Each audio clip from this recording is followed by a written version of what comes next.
Far up in the mountains, the gulches were filled with glaciers, and these glaciers projected like giant fingers from the great snow cap that covered the top of the entire range. The wall to protect the village had been joined to that of the larger gorge, where it jutted out upon the level plain, then ran out to the cliff where the water dropped in the valley below. Where this wall joined the wall of the gorge, the mountain rose perpendicular for 2,000 feet, thus creating a natural barrier as far as the eye could see. We were told that the level plateau extended for 60 miles east and west, and in some places was 30 miles north and south, and the only means of access was at the widest part of the plateau, where a trail led over a pass, and this pass was guarded by a wall similar to the one where we were.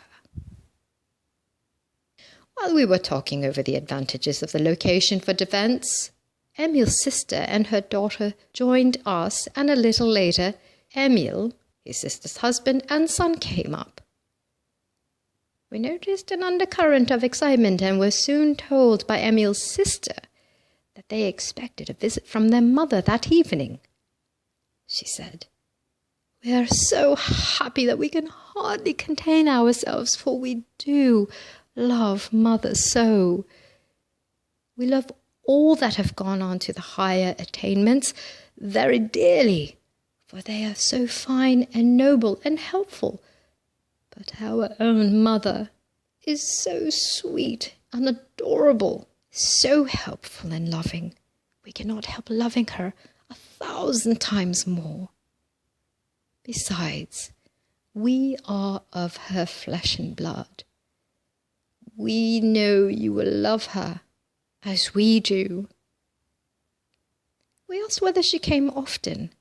The reply was, "Oh yes, she always comes when we need her, but she is so taken up in her work that she comes only twice a year of her own accord, and this is one of her semi-annual visits.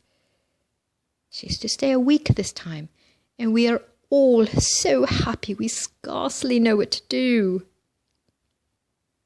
Here the talk drifted to experiences of our associates while we were separated, and we were deep in this discussion when, suddenly, stillness came over all, and almost before we realized it, we were sitting perfectly silent, without a suggestion from anyone.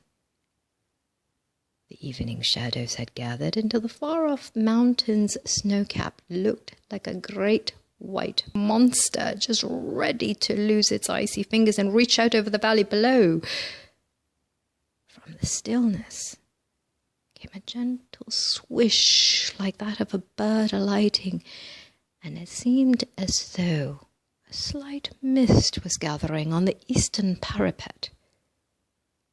The mist suddenly took form, and there stood a woman, wondrously beautiful in face and form, with an intense, radiant light about her that we could scarcely look upon. The family started to their feet and advanced rapidly toward her with outstretched arms, exclaiming, "Mother," almost as one voice. She stepped lightly down from the parapet to the roof and embraced each as any fond mother would, then was introduced to us.